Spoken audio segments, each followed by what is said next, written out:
آج 19 رمضان المبارک لگتے جگر حضور علیہ الصلاۃ والسلام سیدہ رقیہ بنت محمد رضی اللہ تعالی عنہا آپ کا یوم وصال ہے۔ 19 رمضان المبارک کا آپ کا وصال کا دن ہے۔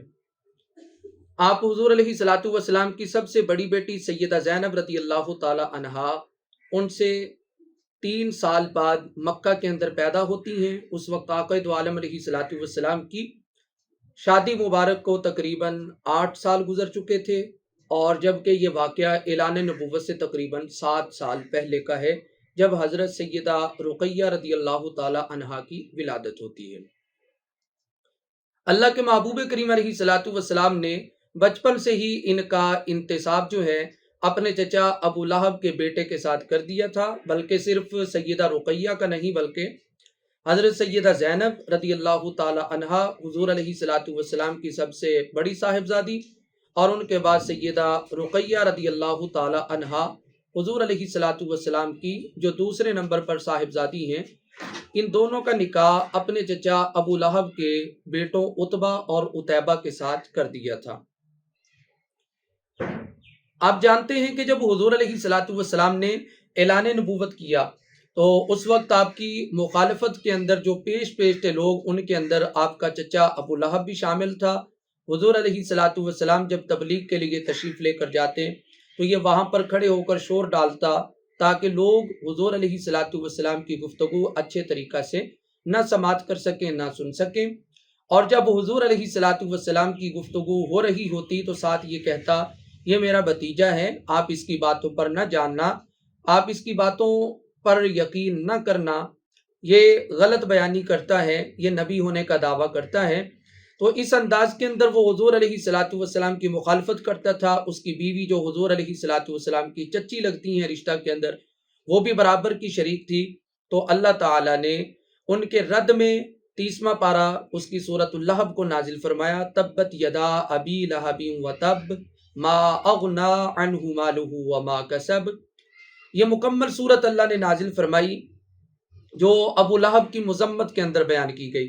اب ظاہری بات ہے جس کی مذمت قرآن کے اندر بیان ہو گئی وہ تو پہلے ہی حضور علیہ الصلاۃ والسلام کا سخت مخالف تھا، تو اس نے اپنی مخالفت کو مزید بام عروج تک پہنچانے کے لیے اپنے دونوں بیٹوں سے کہا، عتبہ اور عتیبہ سے، کہ حضور علیہ الصلاۃ والسلام کی بیٹیوں کو طلاق دے دو۔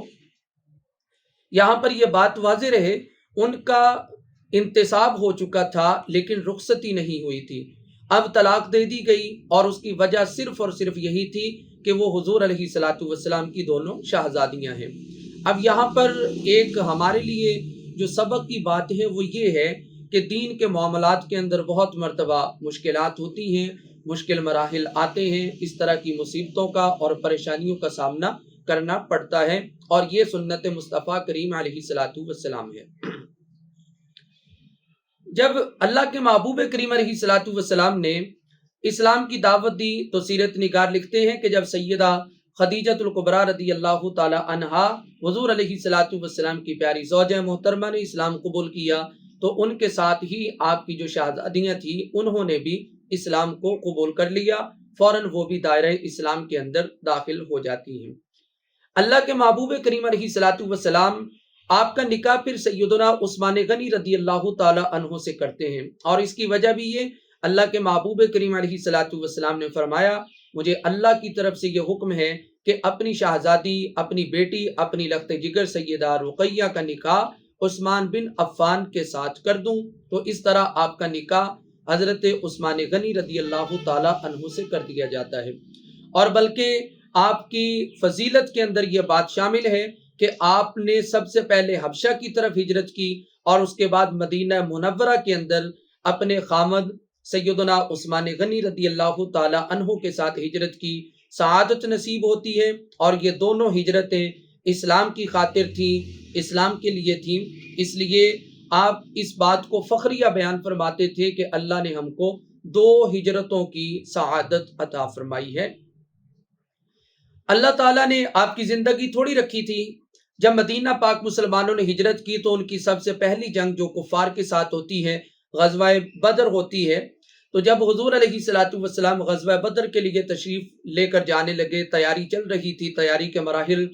اپنے اختتام کو پہنچ چکے تھے، اب سفر کی روانگی تھی، تو اس وقت حضور علیہ الصلوۃ والسلام کی شہزادی سیدہ رقیہ رضی اللہ تعالی عنہا آپ علیل تھیں، آپ بیمار تھیں، تو سرکار علیہ الصلوۃ والسلام نے حضرت عثمان غنی رضی اللہ تعالی عنہ کو حکم فرمایا کہ آپ یہاں پر رکیں اور اپنی زوجہ کی خدمت کیجئے، ان کی تیمارداری کے اندر مصروف عمل رہیے۔ غزوہ بدر ہو گیا، اللہ نے مسلمانوں کو فتح عطا فرما دی۔ تو جب حضرت زید بن حارثہ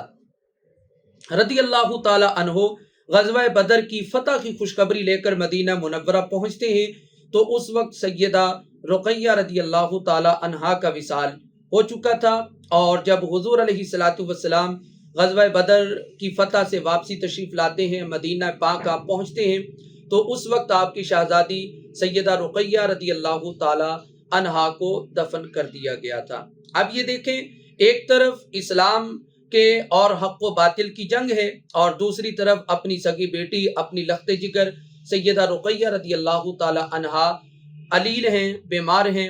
اور وہ اپنے کہہ سکتے ہیں کہ آخری مراحل کو گزار رہی ہیں، لیکن اللہ کے محبوب کریم علیہ الصلوۃ والسلام نے اپنی اولاد پر ترجیح جس بات کو دی ہے وہ اسلام کو دی ہے، وہ دینی معاملات کو دی ہے۔ تو یہ سرکار علیہ الصلوۃ والسلام کی شہزادی سیدہ رقیہ رضی اللہ تعالی عنہا کا بالکل مختصر تعارف تھا، کیونکہ حضور علیہ الصلوۃ والسلام کی 4 شہزادیاں ہیں۔ سب سے بڑی سیدہ زینب ہیں، دوسرے نمبر پر سیدہ رقیہ، تیسرے نمبر پر سیدہ